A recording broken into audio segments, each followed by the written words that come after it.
So the guest himself is unconventional. A dental surgeon turned Dalal Street veteran trader. Basic maths. You don't need to be a whiz. If you continue to have a curious mind, because absolutely anything and everything affects the market. Awareness is something that which comes from a different plank to the same thing, saying that I need to do this because there's nobody else to do it. Technology happened to the market in 94 actually. We moved from an open outcry to the screen-based trading in 94. It just broke the barrier of information asymmetry. आपको इतना शौक है तो आप मेरे साथ आओ, एक बार मार्केट भी दिखा देता हूँ. Hi, welcome to EtherWire, your quintessential plugin for personal and business growth. You're watching Europa Series. In Europa Series, knowledge is at the core. We fundamentally believe that knowledge is dynamic. It grows, it evolves with every new learnings and discoveries, which is why we have curated very special content for all of you, especially the curious you. So if you are as curious as we last met, then this episode is certainly for you. This episode is going to be very different because of the guest himself is unconventional. I tried my best to box him either as a trader or as an investor or philosopher or an author or an entrepreneur or a evangelist for using technology in generating alpha, his concentration on algorithmic trading, so much more. So I couldn't find a box. So I found a tag. My next guest experience is much more than the SENSEX itself. Mr. CK Narayan, I am honored to be welcoming you and glad to introduce you, not as a trader, as I said, or a boxing you into a market participant. I think you're a philosophy for us. Thank you, Jyotiji, for having me here first, and thank you for that nice introduction. I mean, I don't think in my life ever I've been called a philosopher, but any epithet is welcome because, I think whether you call yourself a trader, investor, or whatever, it is just a label you give yourself. But then all those are transitory, right? Absolutely. Because you're ever changing, because the world around you changes, you change, your own ideas and thoughts change. So it's like what I read this long ago, and somebody said, there was this George Bernard Shaw, if you remember, right? And everybody used to consider him to be the wisest man. So wherever he went, he would have all these reporters kind of rushing towards him and saying, "Please give us a quote," and all that. And somebody said, he said no quote. So he said, "No, sir, how can that be? You're the wisest man in the world." And he said, "No, you're wrong completely. I'm not the wisest man." So he said, "Who is it then?" He said, "He's my tailor." So everybody is nonplussed and says, "How can your tailor be the wisest man?" He says, "Because he takes a fresh measure of me every time I go to him." Wow. So that's such a nice kind of philosophy to have, right? That Totally. every time you meet somebody, you have to take a fresh measure because you have changed, they have changed, the world around you has changed. Everything has changed. Absolutely. In fact, that's exactly what the philosophy through Europa series is what I'm trying to achieve. Is everything is measurable, otherwise knowledge is not, and it's keep evolving. And I think these are the nuggets which our listeners will fill up their ether with lot of clarity, lot of knowledge, of course, and somewhere the path will beckon to do things right. Certainly, certainly. So we're going to do this conversation in two parts. One, of course, I think your childhood has a lot of learnings that this generation can pick up from. What I have picked up through your journey, which was a tough childhood, you were raised by your elder siblings. What I'm trying to get here is that we talk about generation gap. Every 10 years, generation gap, I know generation changes, the mindset changes. But there's always a conflict between the group, the young group and the previous generation, that we can't connect to each other. And that becomes a very hostile space. And they differ in ideologies, they differ in food taste. So what does this generation can learn from you in terms of how to deal with generation gap, and what the previous generation should do to make the other generation feel more incorporated? I think your journey has some clues. Would you like to share with us? Well, that's a pretty large canvas you Yes, want me to but paint some on. some snippets of that. But I think, you see, this generation gap thing is really in our minds. And the mind is yours, right? You put the thoughts into it. I mean, or you allow others to put thoughts into it. It doesn't matter what age you're at. Right? You either put the thought in or you allow others to put the thought in. Now, way back when I was a child, and times were quite different. They were the 60s. And in 60s, we were all a poor country, right? And we had very modest means, and therefore your father was probably the only earning member, because ladies seldom used to go to work because there was no work for them. So your father was always too busy, and children were left to fend on their own. So this term generation gap simply didn't exist. Probably it was there in the West. Maybe, I have no idea. I have no recollection of that. But I think I might have heard about generation gap maybe in the later part of the 70s, when I think society became a little more egalitarian. And then Woodstock, 1969, the hippie culture, and all those things created this new jargon. And you wanted to be free, but then one had to understand those times that everybody was struggling. And particularly in India, you had to make do. So there simply was no time for this nonsense called generation gap. I'm glad you are nailing it right in the So I think you just coped, right? So you coped in whichever way you could. So you found your way around the smaller things which were around you that time. No television, at best a radio, at best. I don't think I saw a radio in my house till I was well into the later part of my school, right? So when you are younger, there isn't anything. So you just entertain yourself. I think that was a huge advantage to have growing up. That if you had to entertain yourself, somewhere you have to stand up and take some responsibility, even for that. Even to entertain yourself is kind of taking responsibility. Today, I see kids laying it all at the doorsteps of either their parents or some external source. Like, Papa, take me to the mall. So the mall is supposed to provide you entertainment. And it's somebody else's business to set up the mall. Right. What have you done? Nothing. So this is the major difference, that you begin thinking about yourself very early in your age, and that kind of molds your personality in a very different way.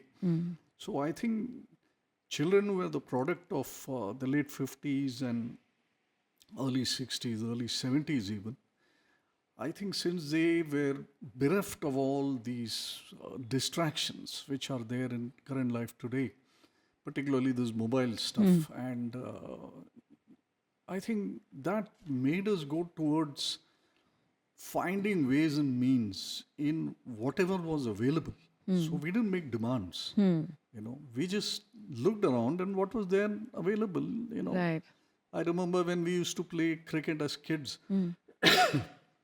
no one had the money. There was one rich kid of the neighborhood who would buy a bat.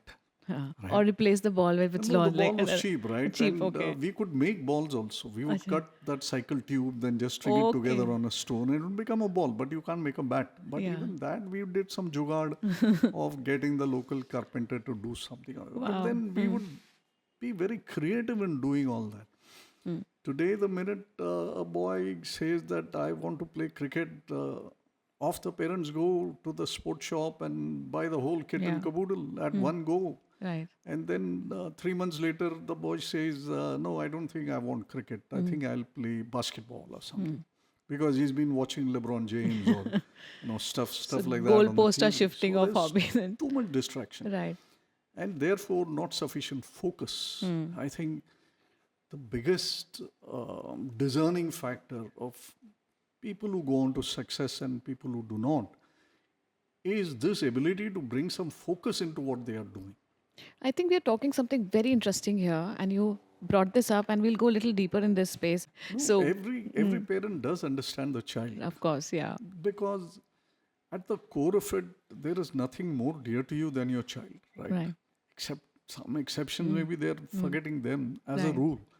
So it's very unfair for any child to say that my parent, my mom or my dad doesn't care for me. No, it's just that they are not showing it in the way that you believe it should be shown. And the way you believe it should be shown is a image which has been conveyed to you through various medium. right, right, So either it is idealistic or very paranoid kind of showing from movies or serials or comic books or wherever. It's not your own. It's something borrowed. Right. And anyway, this is the general thing about Yeah. beliefs, right? right, A newborn or a young person does not carry beliefs. right. Beliefs are external things given to you. Given to you. Things given to you from external sources. Yeah. As a teen, particularly, because as a youngster, you have just passed the stage of, let's say, cognitive reality. As a teen, you get into starting to think for yourself, becoming more self aware. Self-aware, right. So you know the changes in your personality and various things, and then you start becoming more self-aware, and that is the time you start picking up all these externally thrust upon you kind of stuff. Yeah. So it all depends upon the base that you have created before you get into your teens. And there, if you have learned independence and making do with whatever is there and appreciating whatever is around you, I don't think all this my papa doesn't love me or my siblings have it in for me and all that nonsense will ever creep up. I think you can have a very normal teenage Absolutely. rather than creating those postures or those Right. images to live up. Our parents didn't use the social media or gadgets, but they know the effects and pros and cons of anything habit. I think there are those elements which probably are clubbed into generation gap, but it is about just being the different timing in the ages of different generation and different technology being exposed. I remember you mentioning that you played siblings played a very important role in your life. If you can just throw a light that how sibling chemistry should really be should really be, so that we can have CK Narayan in front of us, more of them. No, see, sibling chemistry when you're of similar ages, that means small gaps. Yeah. There's a great deal of rivalry, right? There's rivalry for parents' affection. When the gap is small, When we the gap mentioned. is small. Right. Okay. Right? So I would think your entire childhood then gets spent on how I will, triumph in this rivalry race. Yeah. Okay. And of course, you find ways and means to deal with it. You either become a crybaby or you become a bully or, various personality types. Yeah. Totally. So those with, there are pros and cons for having, kids at very small intervals. And but then that has its own kind of pros and cons. You also grow up to be great friends. And you also get to rely upon them very much. Typically siblings have each other's back when they are young. Yeah. Later on, का story अलग है. But when they are young, they have their back, especially with outsiders. At home, they may fight tooth and nail. So that kind of, having one's back creates a different type of personalities. That you have somebody who's looking over me. So being a young person is still not a disadvantage. But there are many houses, like mine, for example, where the sibling differences are large. So my siblings were considerably older to me. Yeah. So when that What kind happens, of a gap are we talking about? Like well, 10? my brother was 10 years older, my 10 sister years, was 15 years older. That's and some so gap. That's like another age Yes, altogether, that's another age, right? yeah. So I kind of bypassed this whole rivalry thing. Wow. And then These days, everybody is trying to be overly protective because they feel the environment has become Yeah. extremely unsafe, let's say. Whether it is or not is quite debatable, but everybody feels that way. So there is overprotectiveness, which was completely absent in the 60s, 70s, and all that, because nobody thought that the environment was inimical, Yes, I think which that's is a the yeah, key thing right, today. right. Second, they themselves were not exposed to all kinds of idealism which prevails through various media today. So they were just being their normal self. Either they would, be with their friends, or you would be with yours. But then, when you are young, and then you've not really developed too many friends, or they are not there in your environment. So for me, that proved to be a big advantage, because my sister's friends, my elder brother's friends, they were all my friends. Now, how this became a huge advantage is that they were 10, 15 years older to me. So they were already well into their teens. Right? I was always fiercely independent right from a child. And I held opinions, and I was never afraid of stating those opinions. Wow. So you tend to think of very young kids stating opinions as being precautious, or Yes. talking above your age and all Yeah, that. yeah. But because I was in that company all the time, it never looked to the others that I was talking beyond my age. So you don't want to be cocky or Yeah, right. rude and all Rude. that. But then everybody is happy when somebody holds an opinion and is not afraid to express it. Right. I think that was the biggest advantage I had.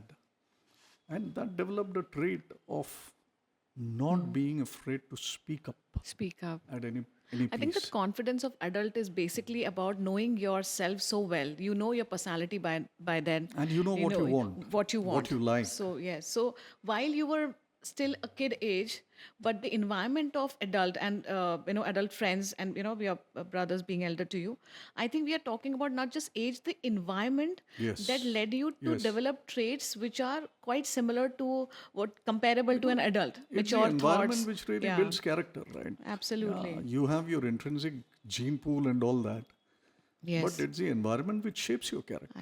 In fact, thanks for mentioning that, because that's exactly what we are trying to nail in various conversations. That environment is so important, and further important is what you fill it with. Yeah. So I think that's a brilliant insight and a lot of takeaways for siblings, elder brothers, and sisters. That what is the environment they should build for their younger brothers and sister. We'll come to this interesting stage of your life, the inflection point. But if I have to visualize a movie scene, and where you are, I believe you were on a patient visited you at your table. What do you call dental Yeah, table? the dental college, the dental chair. college, the chair. Yeah. And what was it that a dental doctor ही छोड़ के, after having spent so much time, energy, and intelligence, you wanted to be you wanted to come to the other side, which was Dalal Street. Yeah. What was that incident? If you can just teleport us to that room where you were, this Dalal Street guy with the open mouth is telling you about some tips. See, it's that there was this small brush with the markets anyway, because my parents were not there, and they had expired early. And so we had some few shares which were invested in by my brother-in-law, who's even older to me than my sister, Okay. 10 years senior to Yeah. her also.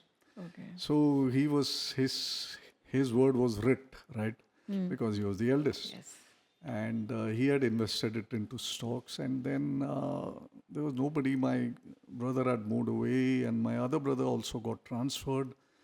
So I was the only one who was left in Bombay, and I was in college at that time. And so my brother said, just look after this. Some papers will come every now and then, and you got to file them, or if some check comes, put it in the bank. See, now the thing is that let's assume that you have a 15-year-old in the house. You don't think, and assuming that even today you could have to go and bank checks and get stuff from the bank and all that, you still don't think of entrusting him with that work, right? Because you feel that nahi, bank mein jana and all that is a big thing. And Right. so you don't interest people with responsibility. So when my brother left Bombay, he said, you just look after this, do this, do this, do this. So I said, okay. And so when you are entrusted with responsibility and you have an awareness around it, these are two different things. Yeah. Being interested with the responsibility is somebody telling you what you should do. It makes a big shift in the person, in the other person, that someone is trusting you with the No, responsibility. you don't and even realize that when you're too young. Yeah, of course. It's Right. only later that. Yeah, so you just think that's a chore for me to do because I've been told to do it. Awareness is something that which comes from a different plank to the same thing, saying that I need to do this because there's nobody else to do it. I'm not doing this because I've been told to do this. So there are two different sets of circumstances. I need to do this because I need to do this. That's just it, right? So once you become aware that you need to do something, then therefore the question comes, ki I have to develop the ability to do it. Yes. Right? So then creating that ability is kind of taking responsibility Right. for creating the ability. So you see, this So is a loop. like which creating gets built. responsibility to Awareness creates yeah. awareness. Awareness creates Awareness leads to taking responsibility. responsibility. Responsibilities open up your mind some more. Yes. And then that leads to more awareness because everything is allied. Right. And one leads to another and one is tied to another. So you become aware of more things, and then curiosity as an element must exist in everybody. Right. The people who don't do well in life are the ones who are not curious. Yes. This is a simple fact of life. Because if you're not curious, you'll not take efforts to become aware. And once you don't become aware, and awareness propels you towards some action. Right. And when you create any action or you take any action, it comes bundled with reaction or a result. Right. And the results takes you into a new pool, right? And if you're not ready to take responsibility for whatever emerges out of that new pool, you will recurse into not creating awareness and not taking responsibility.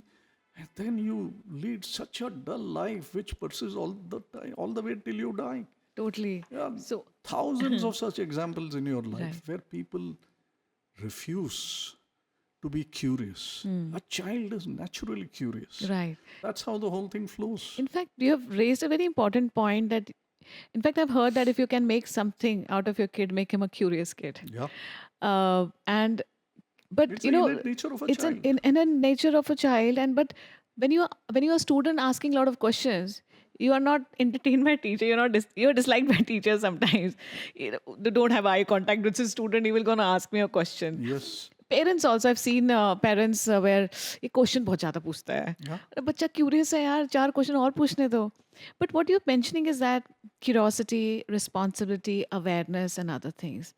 And we are talking about, with all this collective things that are happening behind the layers of a person's personality, your time in life, and other things. But I get where you're coming, over protectionist. In your case, none of that existed. Yeah. So how did that transition happen? And So the this just conversation on the yeah. dental chair. This just went ahead. So, I was good at studies. So Yeah. I got the marks, I got the admission and all that. And then I did the course. And it might interest you or readers to know that I'm actually university rank holder in dentistry also. I just did it. Wow. And but then that curiosity of the mind and the need to be self-aware about more and more things led me to a point where I said that the stock market is not just about filing, check stubs or some notice which comes from the company and all that. So I started looking into that out of my own volition. The curiosity gets the Yeah, best out of curiosity man. is the thing. So then that just kept leading one thing to another, and it was during the course of all that learning about stock markets and that this gentleman came across to the hospital, and I was at the clinic. We had this clinical part of our learning also, and he just came, and then since you're sitting around in the chair, and dental treatments take a little while, so you get into idle conversation with any patient, and क्या करते हैं आप? Said, मैं share बाजार में हूँ. अरे आ जाओ. Curiosity Wow. bell Dun dun dun ding dong. rang very Right. loudly and said, Yes. "Was." And then I would give him very frequent appointments. Otherwise, it was a government dental hospital. Okay. Your next appointment would take forever. Okay. But then, Interesting. yeah, So- so I would take him to the appointment bench and said, "इसको Wednesday का दे दो, फिर इसको Friday का दे दो." Lovely. So ensured that he would, my interactions with him would be as many as possible. Yeah. Wow. Good for him. And then he saw that, and that time the market was very small. Of course. This I'm talking about 77, 1978 Right, and all that was a very small place. Of course. So he said, आपको इतना शौक है तो आप मेरे साथ आओ, एक बार market भी दिखा देता हूँ. So I Even he didn't hesitate to tell you. yeah, but A see, doctor he must can have come seen and the enthusiasm, enthusiasm, okay. with which I But was this is so discussing. strange. Yeah. If you put this conversation in today's Again, practical see, world, this will look such an out of context, right? Yeah. Ki- But see, it's like what is that that famous book and movie? You send it out into the universe. The secret. The secret, of course, the so power you of send secret. it out into yes. the universe, and the And it universe just will return manifests. it. Yeah. So it was just that. So maybe I was sending out all these stock market beams. Totally. Dalal Street back in those days, in late 70s, Yeah. it's very different from what is the Gigi Tower now Right. and NSC and all that. Right. There used to be the old Dalal Street building, old stock exchange building, and next to it was the trading ring. Okay, and The shout and cry. yeah, the open cry the open system. cry, yes, system. And when you stood on either Dalal Street or on Bombay Samachar yeah, Marg, yeah. which is the two abutting roads, that air was filled with noise. It's like, I mean, it was many decibels higher than normal. Yeah. And so when I went there and I heard this roar of sound, I said, "यार ये तो कुछ और ही हो रहा है इधर." So I asked that fellow and said, his name was Chiman Bhai. So I said, "Chiman Bhai, ये क्या हो रहा है?" So he said, "This is the ring, और इधर ही सारा trading होता है. आपको ring देखना है?" I said, "Of course." So he took me inside and made me stand outside the door. Wow. I'm going to ask you to pause at this because we will be moving now with this insight to the second episode, second part of it, where a dental doctor makes the transition to Dalal Street. And what happens next?